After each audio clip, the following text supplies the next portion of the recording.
Hello বন্ধুরা, আজকে দেখাবো পমফ্রেট মাছের লাল লাল ঝোল। এই ঝোলটা এত টেস্টি হবে, খুব কম মশলায় কিন্তু খুব টেস্টি রান্না। এত সুন্দর খেতে হবে।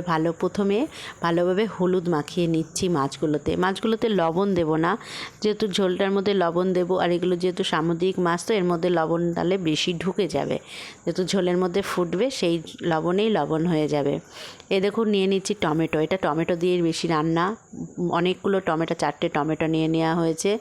আর এখানে জিরে আর শুকনো লঙ্কা ভিজিয়ে রেখেছি, এটা পেস্ট করে নেব। আর ওখানে কতগুলো কাঁচায় লাল পাকায় লঙ্কা নিয়ে নেওয়া হচ্ছে। চলুন, তেলটা গরম হয়ে গেছে, মাছগুলো ছেড়ে দিচ্ছি।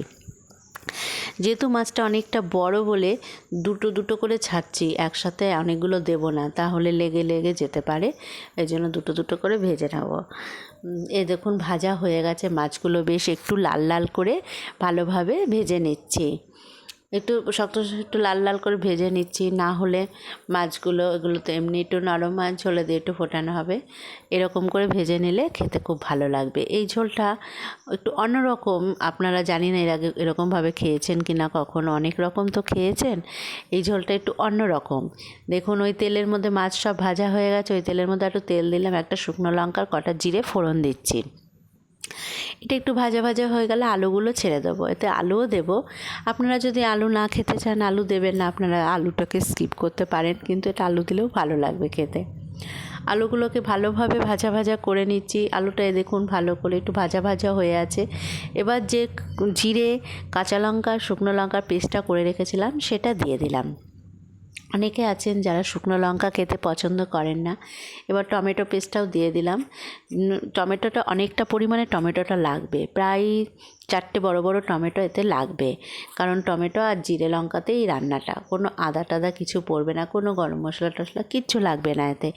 এই রান্নাটা খেয়ে দেখবেন। এবার হলুদ দিয়ে দিচ্ছি আর দিয়ে দেবো লবণ, স্বাদ মতো লবণ দিচ্ছি। আপনারা যে যেরকম খান লবণ দেবেন, ঝাল যেরকম খান দেবেন। ঝাল লবণটা আপনারা আপনাদের চয়েস অনুযায়ী দেবেন। এই দেখুন মশলাটা পুরোপুরি কষা হয়ে গেছে, কালারটা কত সুন্দর এসছে দেখুন। মশলা এই দেখুন পুরোপুরি কষা, তেল ছেড়ে দিয়েছে, মশলাটা কষা হয়ে গেছে। এবার আমি জল দিয়ে দেবো। মশলাটা কষা হয়ে গেছে, আলুটা প্রায় হাফ সেদ্ধ হয়ে গেছে। এবার আমি জল ঢেলে দেব। আপনারা একটু হালকা উষ্ণ গরম জল দেবেন, তাহলে রান্নার টেস্টটা দ্বিগুণ হয়ে যায়। গরম জলে রান্নার টেস্টটা খুব সুন্দর হয়। আপনারা একটু হালকা উষ্ণ গরম জল দেবেন। এই দেখুন আমি একটু হালকা উষ্ণ গরম জল দিচ্ছি। জলটা দেওয়া হয়ে গেল, একটু বেশি পরিমাণেই দেবো জলটা একটু বেশিই করবো, দিয়ে আস্তে আস্তে ঝোলটা অনেকটা গাঢ় হয়ে যাবে।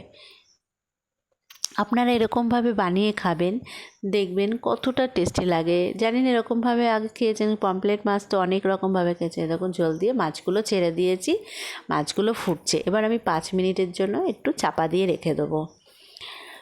মাছটা ফুটে উঠেছে, এবার 5 মিনিট ঢাকনা চাপা দিয়েছি। দেখুন ঢাকনাটা খুলে নিচ্ছি, 5 মিনিট হয়ে গেছে। দেখুন কেমন কালার এসছে ঝোলের, আর মাছগুলো দেখতে কি সুন্দর। মাছগুলো পুরো রসে টসটস করবে, ভেতরে ঝোল ঢুকে, আর খেতে এত টেস্টি হবে। আপনারা একবার হলেও অন্তত বানিয়ে খাবেন। আমার রান্না প্রায় কমপ্লিট।